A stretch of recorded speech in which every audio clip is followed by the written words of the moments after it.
Welcome to Abundant Self, your podcast for female empowerment, spirituality, mindset, and more. I'm your host, Jules, entrepreneur, coach, personal development seeker, and your number one cheerleader on this mission to guide you today becoming your most abundant self. Are you ready to unleash your inner goddess? Let's get into it. That would make sense. Yes. Welcome to the podcast. I'm so happy to have you. Tell us about you. Who are you? What do you do? All the things. Yes, thank you so much for having me here. And my name is Emily. I am an intuitive mindset coach and EFT practitioner. So what I do for my mindset coaching is work with clients and really getting to the root of their limiting beliefs, consciously, subconsciously, helping them essentially uproot those beliefs they may have about themselves through past traumas, through life experiences, and then essentially shift and rewire their neural pathways in their brain. And we do a variety of different modalities to help with that. So that could be NLP, EFT, also just quantum coaching. So really talking about what's going on. And then from there, essentially receiving their desired reality. So there's a lot of shifting through mindset. And then we use EFT, which I mentioned prior. So emotional freedom technique tapping. And that's where we hit these different acupressure meridian points along the body to really, it's this form of like reflection and also uprooting these beliefs that we have about ourselves, which I'm sure we'll get into a little bit more. Wow, that was so much information right in the beginning. Thank you so much. First of all, yeah, like for anybody out there listening who now has like no clue what you were talking about, let's go back to the beginning, like maybe to the basics, and maybe you can tell a little bit about your personal story of how you actually got into EFT and like all these tools that you are now sharing with your clients. Yes. So for me, I've always struggled with feelings of anxiety my whole life. And I've experienced some trauma in my life on a personal level. And as far as that goes, like I lost my father to cancer when I was 15. And I've had some close friends pass. One was pretty traumatic in a car accident. So I had these bigger traumatic events happen. And there was a lot of anxiety and fear around this state of like anything could happen to me, like my safety in a way, and especially experiencing my father's loss at an early age. So I was always relatively spiritual. However, it wasn't until I would say about 3 years ago, I had a pretty intense spiritual awakening as far as I, after the COVID pandemic occurred and just a lot of time to go inward in reflection, it was this awakening. And I was working in a corporate 9 to 5, and I just felt so lost and so like unfulfilled in what I was doing and my purpose. And I knew there was more to life than what I was doing. And I've always had this ability to connect with people in a very intuitive way of feeling their energy and wanting to help heal others. And I felt called to leave corporate and move into that space, especially going through my personal experience of feelings around anxiety to the extent that I was feeling them, and knowing I had that range of emotion to be able to firsthand have had that exposure. And so I originally got into it through wanting to actually heal my own trauma. And then from there, serving others with how I was able to heal my past trauma to help them heal theirs, and also help them recognize, wake up of what is possible for them. Oh, I love that. Like, this is so inspiring, and I want just to say thank you to you for being so honest and so open, and also like sharing this vulnerability on here. It means a lot. It does. And I think now you stepping into that person of power and inspiration to others is just such a beautiful gift, isn't it? It is. It is Mm-hmm. rewarding, and, it isn't for everyone, and it can be something to as human beings, when we're taking on others' energy, it's learning how to create those boundaries as well, and learning how to be able to recognize your own energy versus taking on someone else's energy, and how to decipher between the two, and how to release non-energy of your own. So for some people, they don't know how to do that. So working with people, or working in that field of work of really serving on that deeper rooted level, can be exhausting for some, whereas for some it can be really energizing. And so it is a beautiful field for me and for so many others out there. And so I'm very grateful that I get to be a part of that. Wow, there's so much I want to like touch on, and I think especially from coming from that place of pain, what I always say, like your pain is your power, like turning your Mm. pain into this beautiful gift in the end. What now you have sharing with others, inspiring others, helping others. What do you say? Because I know that your coaching, you it's kind of like intuitive coaching, if I recall that right. So is that something that you go deeper into? And what would you say now to our listeners? What can someone maybe imagine or like think of if it is intuitive coaching, like of the name intuitive coaching? We all have intuition, and in society, in today's world, we often are told to overlook our intuition, even though we do, and we are born with that ability to access it at any time. And so a lot of us, it's just that form of relearning how to access it. And when coaching together, it's a lot of visualization, a lot of connecting, not with just the mind, but with your physical body, and really coming from that place of feeling into whatever sensations are coming up in the body and how it's feeling. So, for example, you could do a body scan with a client, or even by yourself if you're just starting out and don't have a coach, like taking a moment just for 3 to 5 minutes and resting your eyes, and just allowing yourself to ask what you're feeling internally. So maybe there's some pressure, maybe there's a little bit of heaviness in the chest area, maybe you feel some neck pain, maybe your body feels really light, and it's just noticing where and then how is it feeling. So it's like maybe the chest pain is dense, it's heavy, and it kind of hurts. And it also is maybe a form of associating with feelings of anxiety. So it's being able to connect Mm. that and connect the two. And something I can give the audience too, if you want to start being able to actually learn how to connect with your intuition and being able to do so at home. So taking a moment to, again, close your eyes, and you can actually ask your body. It's like working a muscle, it's an exercise, asking your body, show me yes, and then show me no. And it's a muscle you will work over and over again. In the beginning, it won't show you yes or no, and that's okay. It's just practicing it. So your body will start to actually show you signs of yes, show you no. And so anytime you are, feeling like you have to make a decision, you're able to lean into not just what your mind thinks and your brain thinks, but lean into what your body is telling you. And that's so overlooked. And one of the most important pieces to healing trauma, but also connecting with our intuition.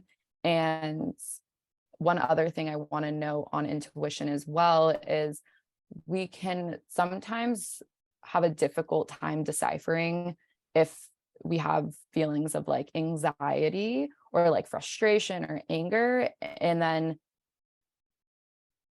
like being able to think that maybe is our intuition, but really it's the feelings of anxiety. And so when you're making a gut decision through your intuition, it's not going to feel like this heaviness, strong urgency, like how anxiety may feel, and like that pain that you feel in your chest or in your gut. And it's not going to be like, I have to make a decision now. And really negative, that might be feelings of anxiety. So that's not necessarily your intuition speaking. So Mhm. being able to know that when you're making an intuitive decision, it's coming from a place of ease, from calm, there isn't that sense of urgency. And we can often mix up the two. This is so powerful. And just even this exercise, what you were just sharing with us, so good. So good. Now, you say it doesn't always in the beginning, maybe you don't feel that the answer comes through and like the body is not reacting or answering immediately. What can we do? Just like stay patient and keep practicing? Or is there any tangible like tip or action step that you can suggest? Being patient and allowing yourself to just practice, because we often are used to that instant gratification. We want it now. And this is something that it doesn't happen super quickly. It can for some people if they've already been in a state of meditating and have that level of connecting already with their self and their higher self. And so it's just allowing for patience and to expedite that process outside of just practicing yes or no. You can take that time to meditate for yourself and having mindfulness, even if it's uncomfortable. And you don't have to, we often feel forced to like, when we meditate, like we're not supposed to think of anything. We're supposed to be in a certain state. And then it's like you're thinking about the work day or whatever's coming up. And that is okay. Because again, you're working a muscle, you're practicing. Mm-hmm. And sometimes noticing what is coming up, like, okay, I noticed that I'm really stressed today. I noticed that I'm thinking about the events to come. And it's more just acknowledging what's coming up for you, but setting a time for yourself to be with your own thoughts. And Yes. essentially connecting with your intuition, it's like being able to do things alone. So that's taking away music, taking away external influence. So it's you either sitting in the bath, going on a walk without music, or driving in the car. And having that time within yourself is also another way to, per se, expedite that process of being able to connect with your intuition. Let's dive a little bit deeper into the field of EFT. Can you explain what it is? I mean, I practice it by myself and with my clients too, but I just recently got introduced to it actually. Probably have been using or applying it a way longer period of time. And you might know some things that I don't know and that my audience doesn't know. So, anything EFT, go for it.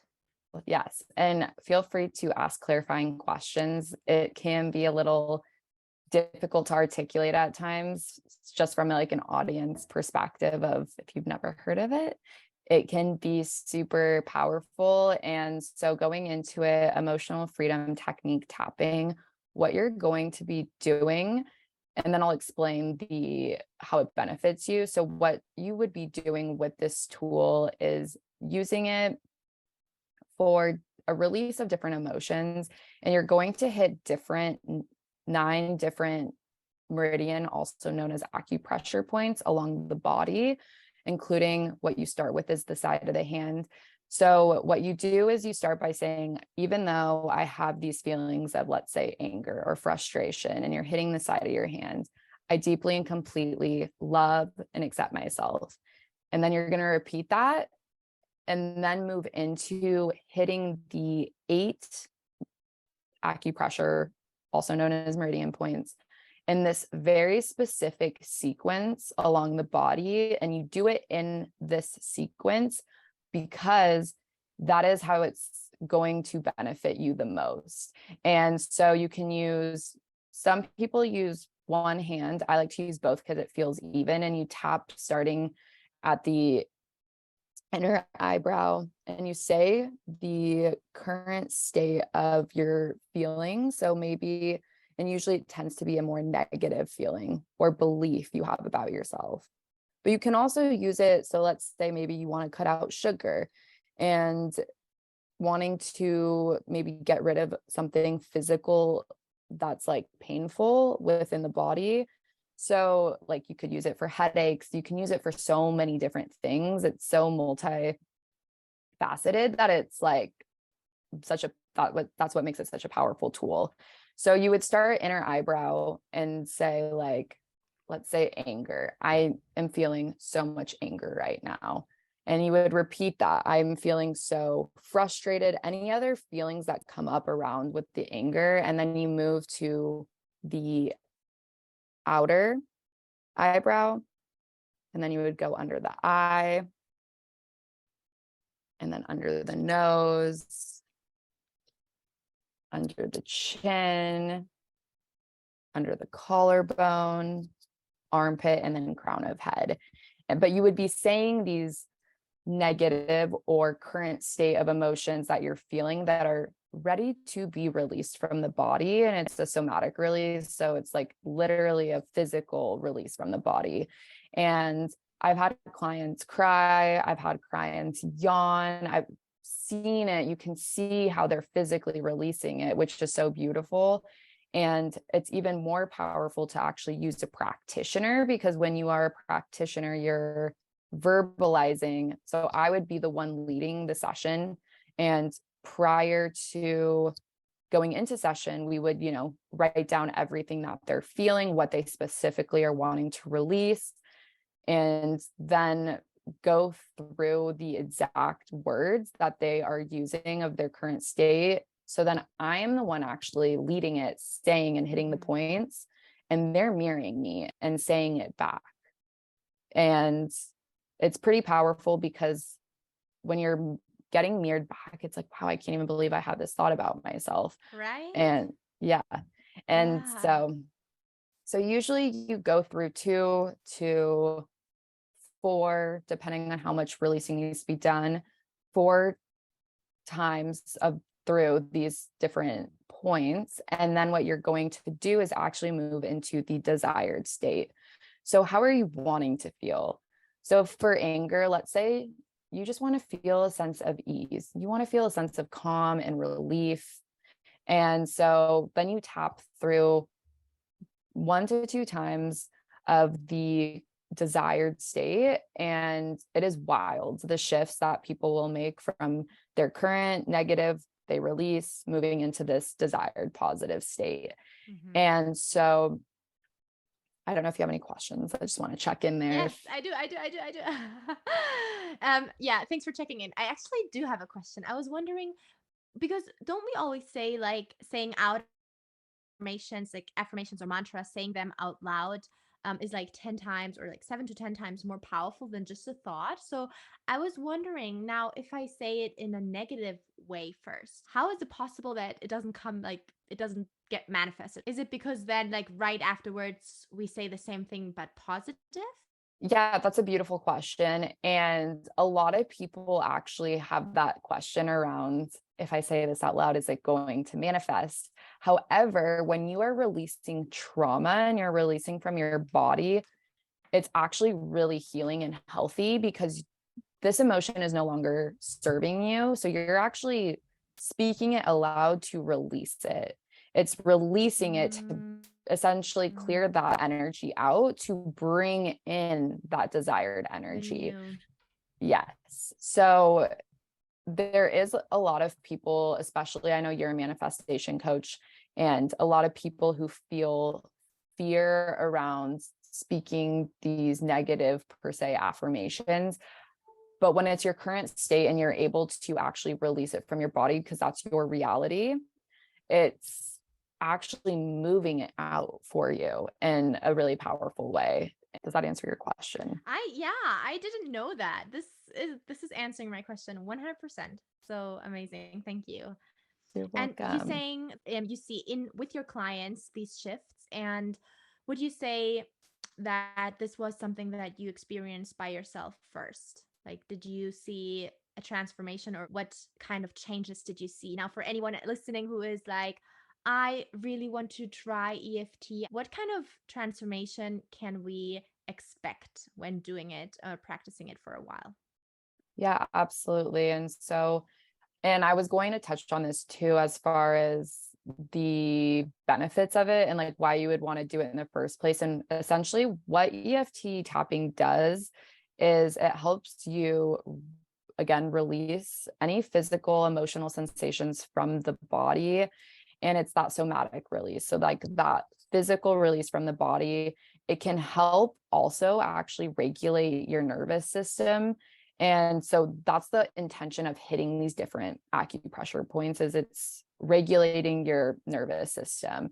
So it physically will bring you, if you're at level 10 of anger, it will bring you to a level 3. It's physically Wow. shifting that.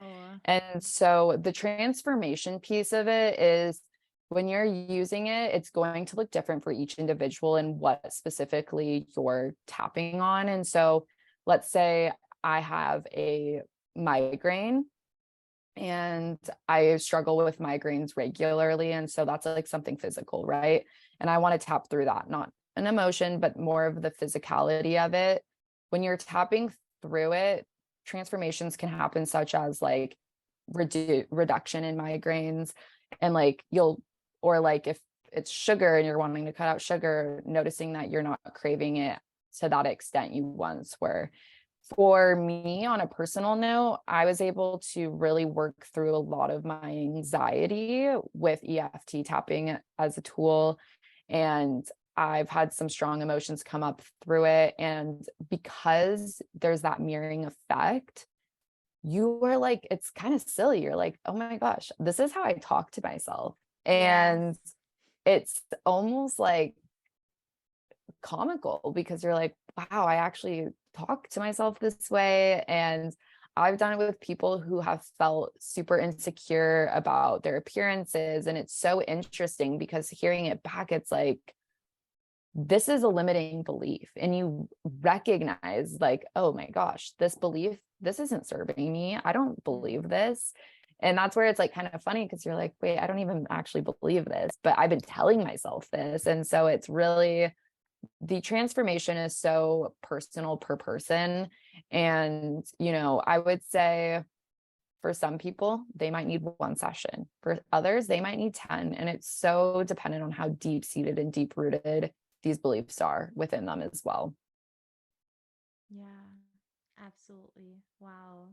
This was great. Actually, I'm now thinking I should try do it for my chronic knee pain, like for my knees, because Yeah, it's a physical pain, right? So it's like my within my knees. So I should try it. I like in aspects when it comes to like success or wealth, or these more of what you said, like the emotional aspects. I haven't really thought of doing it when it comes to physical pain. So I'm gonna look into that.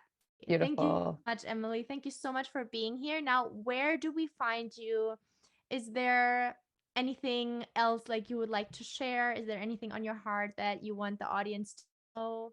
I would say for anyone who is listening, just allowing yourself and giving yourself permission to lean into trying this exercise of trusting your intuition and trying EFT, and knowing, like, if you struggle with any anxiety or any, mental health in your life, you're not alone. There's so many people out there who are going through it. That's part of the human experience. And it's just a blip in time where it will, bring you to where you're going, and just trusting that process for yourself. And you have support and have tools to get you there. And you can find me at the quantum dot creator. And I just want to say thank you so much for having me today. This was so beautiful. If anyone has questions about EFT, you can reach out to me, you can reach out to Jules, and just so happy to support all of you in any way possible. Oh, I love this. Awesome. Obviously, I'm going to link all of it in the show notes below. Thank you so much, Emily, and thank you guys for listening. Thank you so much for being here and for listening to another episode of Abundant Self. I'm an independent podcast. It's just me by myself, so it would be highly appreciated for you to either just leave me a quick review or also share this episode with a friend, a family member, whoever could take benefit from what I'm sharing. Lots of love from me to you. I'll see you soon.